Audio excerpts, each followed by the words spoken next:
More people wey made law, they violate the law up and down, guys. Professor Gideon Christian don't write petition against Bayo Onanuga's hate speech on Igbos in Lagos to ICC. This has caused a lot of reactions on social media, guys. Watch this video and you will hear what Dr. Ruben and Rufai has to say, and don't forget to share your thoughts with us. The International Criminal Court, ICC, yesterday formally acknowledged the receipt of a petition written by Professor Gideon Christian to investigate election and post-election violence in Nigeria, as well as alleged incitement by ethnic hate by Mr. Bayo Onanuga, the media director of President-elect Bola Tinubu. The ICC in its acknowledgement letter dated March 27, 2023 was signed by Mark P. Dillion, Head of Information and Evidence Unit, Office of the Prosecutor. The letter reads, "The Office of the Prosecutor of the International Criminal Court acknowledges receipt of the document and letter." The petitioner Christian had in this petition titled "Request to Investigate Election and Post-Election Violence in Nigeria, as well as incitements to ethnic hate by Mr. Bayo Onanuga," invited the Office of the Prosecutor to conduct an investigation into the series of ethnically motivated violence resulting in injuries and death during the just concluded presidential and governorship elections in Nigeria. He alleged that Onanuga had issued a threat on Twitter warning individuals from the Igbo ethnic group that 2023 should be the last time they will be interfering in Lagos politics. I mean, one thing is certain.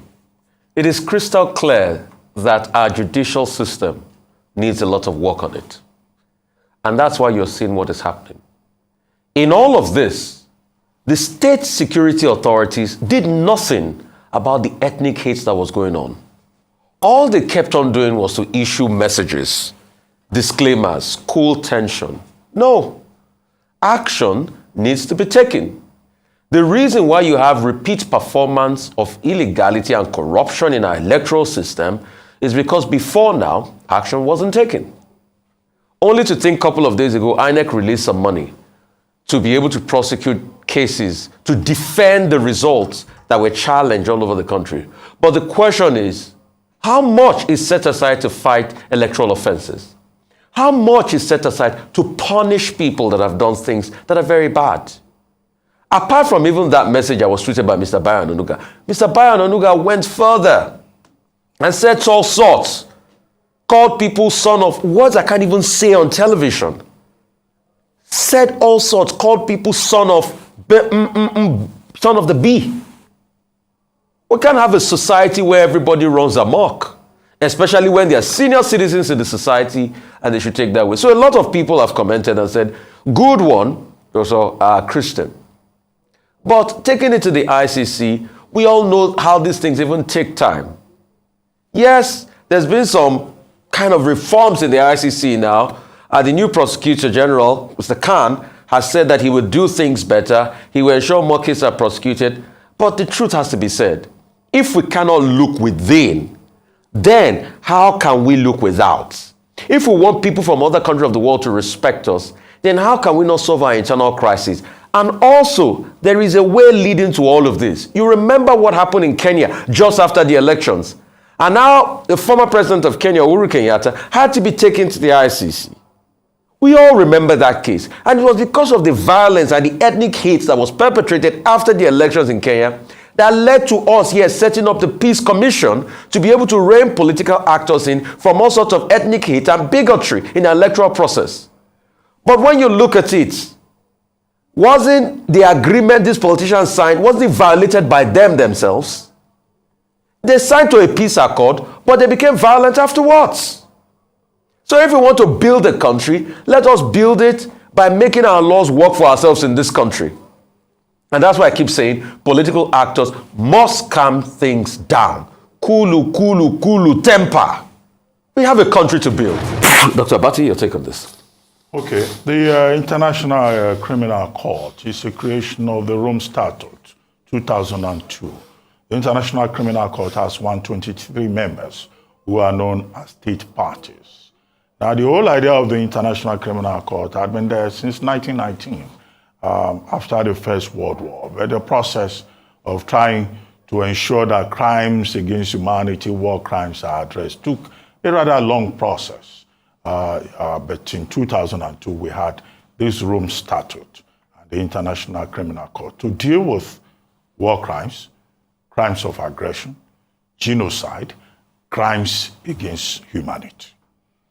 Now, a major issue with this court is jurisdiction. It's supposed to be complementary to domestic courts.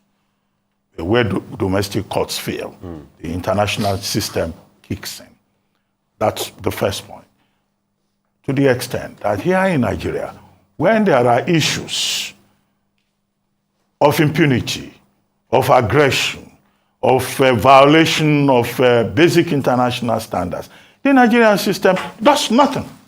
It fails. It looks the other way. We have the Electoral Act 2022. We have the Criminal Code. Some of our statutes, talk about, hate crimes, ethnic profiling, discrimination against persons on the basis of ethnicity or belief. But who enforces these laws? So I assume that Professor Gideon, who has now taken his matter to the International Criminal Court, has done so because he knows that here in Nigeria, nothing will be done.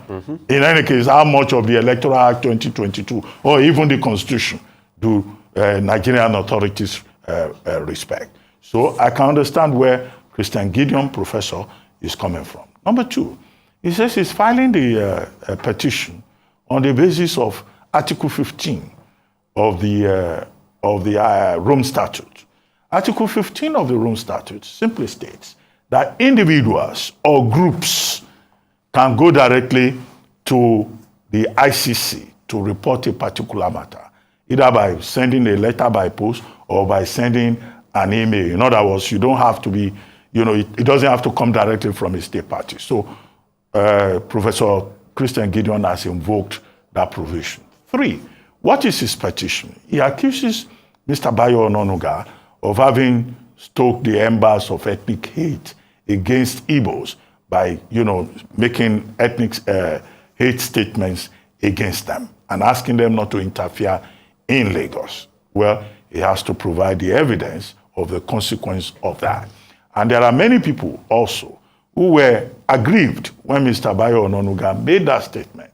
I think, the point was made that this is a man who had written in the past against ethnic hate, who wrote against the genocide in Rwanda. And people ask the question, why would a well-informed, enlightened senior editor like Mr. Onanuga allow himself to make that kind of statement for political reasons, and then at the same time say he had no apologies?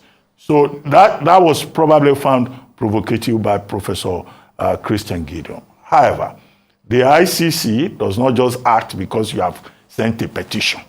They will look at the merit of the matter, whether it fits into the legal and statutory criteria under the Rome Statute. 2, they will do their own investigation. 3, if there is a merit, the office of the prosecutor, the last prosecutor that came here from ICC was Ms. Fatou Bensouda. Yeah. They will look at the merit of the case before they will now inform the petitioner whether they will go any step further. So it's not as if it's automatic. But I think what is important in this matter is that, look, we need to enforce our own laws domestically. We don't have to wait for the jurisdiction of the ICC. The only exclusion to that is that the United Nations Supreme Security Council can grant jurisdiction to the ICC to look into matters.